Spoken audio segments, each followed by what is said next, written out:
What's up, YouTube? RV Tech Pro. Well, I found a new home for some of the new purchases. This drawer is filling up. This drawer is getting pretty full. I added the this guy recently, these, and this Mac ratchet. Those are the three things I added. And then yeah, still got a little room, getting a little tight. Purpose of this video, however, is this is really kind of geared towards the RV guys. What you see here is a Truma COMBI system. This one came out of an Airstream Basecamp that I was working on. Customer complaint was the water was not heating, nor was the furnace putting out any heat. And I'll put some pictures on the screen of what this looked like before I took it out. I didn't think about it until later making a video, but I got to tear this thing apart, and I'll show you what was going on. So let's see, I'll probably need this gun, walk to the truck, and there's a blue point kit in here that and I need to get this guy because it has my Torx bits are in here, and they use Torx bits on this thing. So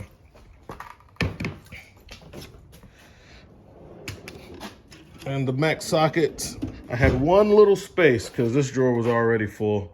I had one little space right here, and it fit perfectly in that one little empty spot where I didn't have room for anything else, and that little tray fit there perfectly. So that's where those ended up at. I probably will need some sockets to get to these guys. Most of the other connectors are gonna be Torx, T20s, T15s, T25s, and I'll show you some stuff. I'm gonna get you on the tripod here, and we'll talk about it.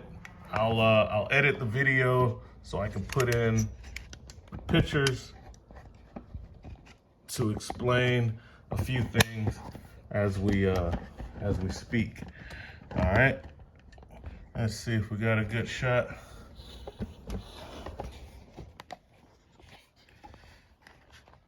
Okay, so I can be hands-free while I work on this thing.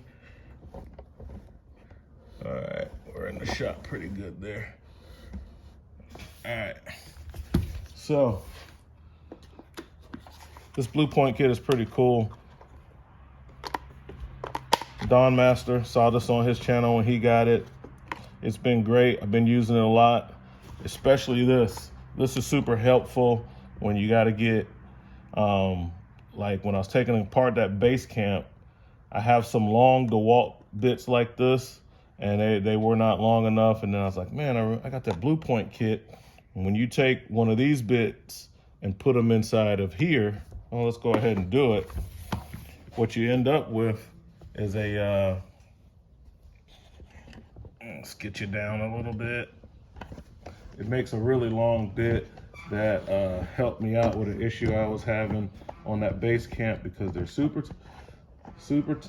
tight, and I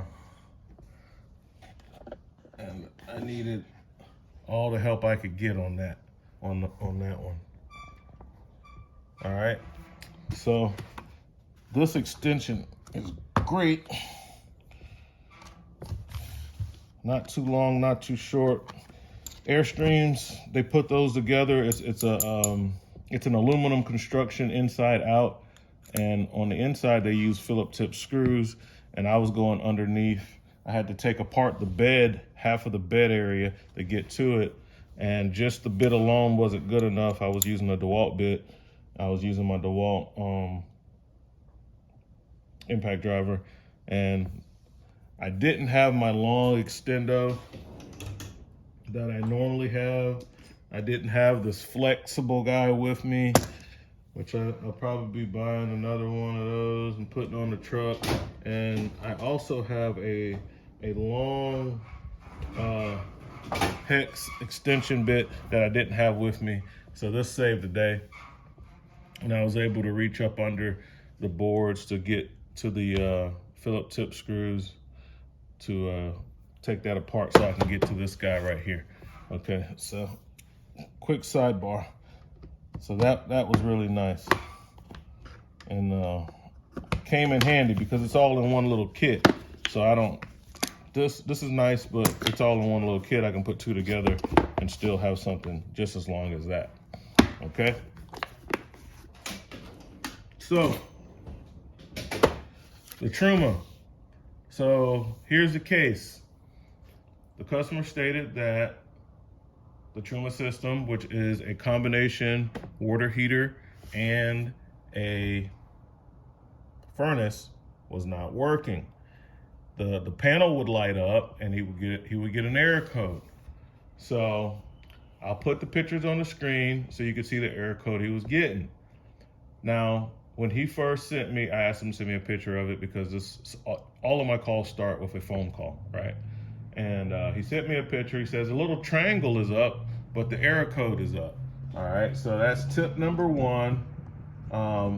If the triangle appears, the unit is not working. Why does it twist to the side like that? Oh, it's not doing that.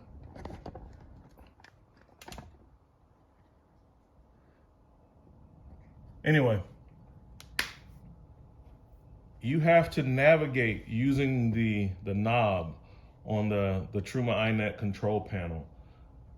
You have to press the button. The knob is a multifunction switch. You can rotate it left and right, and you can push in on the knob, and it is like a select switch. So you have to click or press in on the button, turn it to the right to cycle through the icons until you get to the triangle. Once you get to the triangle and it is flashing, then you press in on the knob and it will show the error code. Sometimes the error codes will just flash and they will show themselves without you having to do that. But if it doesn't, that's how you get to the error code. So the error code, as you can see on the screen in the picture, was an Echo 25 whiskey. There's not a lot of information on this on YouTube. There's not a lot of people that work on these, unfortunately, and if they do, they might be certified Truma technicians. Truma has their own technicians. But anyway, couldn't really find any information on that. So I ended up reading the flash codes, and it still came up to a 25, which I was looking at the description of the flash code, which is on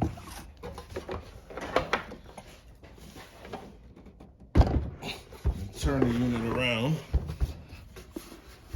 There are a couple LEDs, and when you get an error, the LEDs flash, and red and green. The red one shows you got a problem, you really have a problem, and when you see that, you know, you can count them and long flash, short flash, and get a code. It's not really the right way to do it, but it helped me out. You're supposed to just go off of the code that's on the screen because there wasn't any information on that. I went by the flashes because I knew about it and got very close to the issue. So by the flashes, found out what the problem was. Somewhat said the flue fan, power consumption on the flue fan, and that was very close to the error code that we were getting on the screen, but I had to verify that with Truma, and he came up with the same thing with the error code, the E25 hotel, having to do with, but it's not called a flue fan on the Combis, it's called the combustion fan. So a little different terminology because this is not just a standalone water heater like a Vario. Anyway, so when this thing is in the unit, and I'll put a picture up there of that, it's not facing this way. It's turned around backwards like I had it before. And you can't see anything and you can't get to anything. You can't really work on it. You pretty much have to remove these things out of the unit to do anything other than getting to this 12-volt fuse. Now, we were having a problem with the 12-volt side. The first thing I did was a visual inspection. And during the visual inspection, you know, I saw this. And that's a pretty big problem, and I'll put a picture on the screen of what the outlet looked like. So there was a very hard electrical fault inside of the outlet that damaged the Truma system cord on the AC side. Did it do damage to the board when it experienced that hit? Customer said it was just working fine, and all of a sudden it wasn't. Could it be that this happened and shorted out the unit some way? Even though I found this, I didn't stop there, because the code and the problem that I saw that the code was giving me wasn't particularly applied to the AC side of the system. The system operates off of electric heating elements on the AC side, and it operates also, it has a 12-volt component. So it has a 12-volt side and it has an AC side, just like your gas electric refrigerators. So even though that this was bad and it's probably a problem and I got to replace this cord, I didn't feel that that was the issue. I needed to go deeper on the 12-volt side. So I unplugged this, and the unit still does the same thing. So the first thing that I did, and you might want to do if you're working on these, especially if you're having issues on the 12-volt side, is check this fuse right here. So I checked this fuse. I had continuity going across it. You know, the fuse was good. Not to mention that what the unit was doing is the unit will try to start up, and I knew I had 12 volts going through because the flashing lights and whatnot. And then there was a cover on here, I've removed it. This is the circuit board for the combustion fan. This fan, you could see it spinning, and it will try to spin up, and it would spin for a few seconds. I would get my relay clicks. The control board was starting to tell things what to do so that it can get going. But after about 3 to 5 seconds or so, this would stop spinning, and this is the only thing that I could see. So I was like, And then when that stopped spinning, you immediately got the error code on the control panel. All right. So there's another fan down here, a big cage fan, the one that actually pushes all the air out of the ducts. This is the exhaust. This is the fresh air coming in and the exhaust that goes to the outside. These over here are the ducts where it hooks to the ductwork and blows out the hot air. So initially, my thoughts was, okay, well, in a normal furnace, you have a fan, which is normally a blower fan, this fan, that will spin up first, but has to get to a certain 75% of its maximum CFM, and that pushes the cell switch open, which is connecting another circuit. This works a lot differently, but some of the general orders of operations is what I had in mind. So I was like, well, that fan stopped, so this fan never started. So there's something going on in the circuit. A condition is not being met, and my big cage fan is never spooling up. So I was like, well, it's probably a problem with the cage fan. It can, since my error code told me there was a problem with the fan, I needed to check this to see if the fan worked at all. I was gonna apply voltage with it. I know it's a 12-volt fan, so I needed to get this cover off. Now to get this cover off, there's two. I just got tape on it right now because I've already taken the screws out. I think there were T15s, two T15s here and here. Those are the only two screws that hold this on. But with this bolted down, and I'll show you where it bolts down at. Here. Let's get you up a little bit. Okay, so this is where it bolts down at. Here, here, here, here. These are the mounting, the feet for this thing.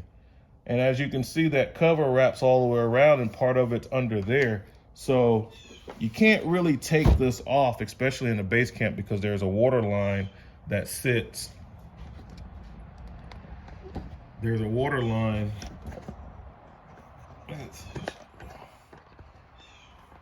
There's a water line that sits right here to where you can't even slide this thing over or anything. So you kind of got to take it out to work on it. Put it on the bench like I have it here. So long story short, you got to take the thing out. Don't waste your time and energy trying to work on it while it's in the unit. You got to take it out. So to take it out, you have to, there is a hose clamp here holding on a big piece of what looks like ductwork, but it's for the fresh air in and exhaust. And once you pull that one back, there's another tube with a band clamp. So this is separate exhaust and intake air, all kind of coming from the same spot, which is pretty common in this system. So once you remove both of those, then you have to disconnect the ductwork, which are over there. And these guys, you can move them up and down, but they have two screws in them. The ductwork is like aluminum. Take the screws out. You might not be able to get to every screw without bending up the pipe. So you may end up taking out a screw and then kind of ripping the other one out. And then you'll have to fix that, you know, trim it back when you go back to install it, put it in a new spot. So that's just real life stuff, guys. Once you get all of the duct work off, there are going to be some water lines, and there's 12 liters of water in this. So on this side of the unit here, underneath it, there's gonna be a drain with a yellow, it's gonna be a yellow,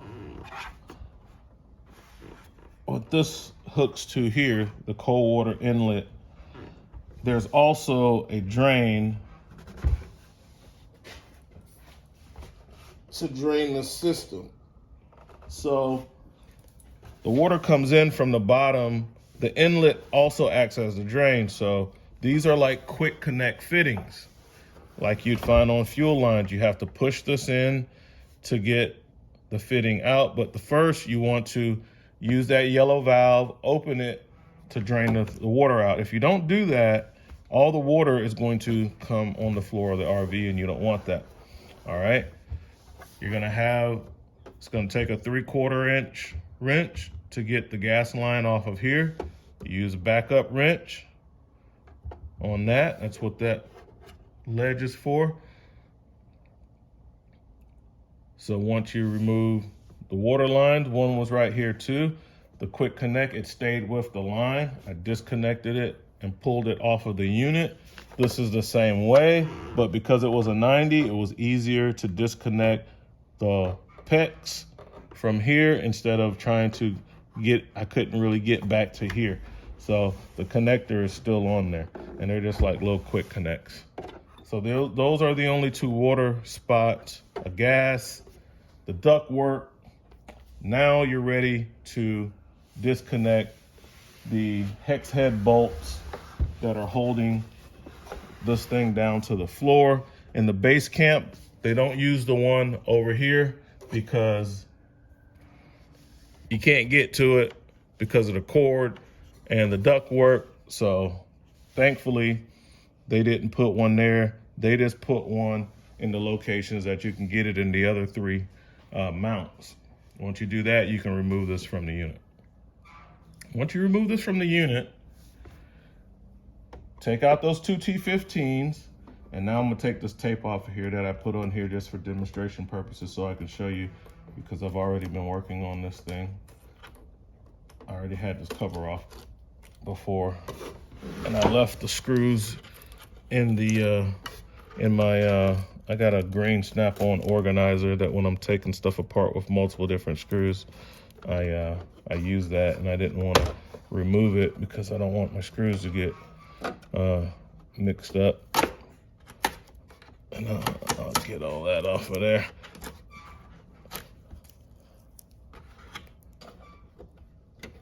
So once you get this thing out of the unit and you take those screws off, you can pull down gently and kind of wiggle, because this wraps under the bottom. So once it's out of the unit, you can kind of tilt it out and the cover comes off. On the front of the cover is a schematic. You can't see any of this from the unit because you're looking at the back side. This is placed in there backwards. So it gives you some information as far as the voltage for the 12-volt side, which this board is a control board. This is referencing this. And as you can see, now you can see that big squirrel cage fan, which is going to the 12-volt board. I'm working on the 12-volt side because that's what's in relationship to the air code, the E25 hotel. So I can see also the combustion air fan and everything, and I see other components. It looks like a variable resistor, transformer. I said, okay, so this is speaking about this guy over here. All right, so the schematic is pretty nice. This board at the bottom, that's your 110. So this is the 110 board. This is the 12-volt board, and there are a bunch of relays and stuff that you cannot see until you take this apart a little further, which we're gonna do. All right, so to replace the cord, which is what I'm gonna do first. So the cord, it's right here. You have to pull that off, and then you'll notice that it goes in here. You can't see it, it kind of disappears. You got to get this whole plastic shell off of here. All right, so I'll start removing these. Get some tools.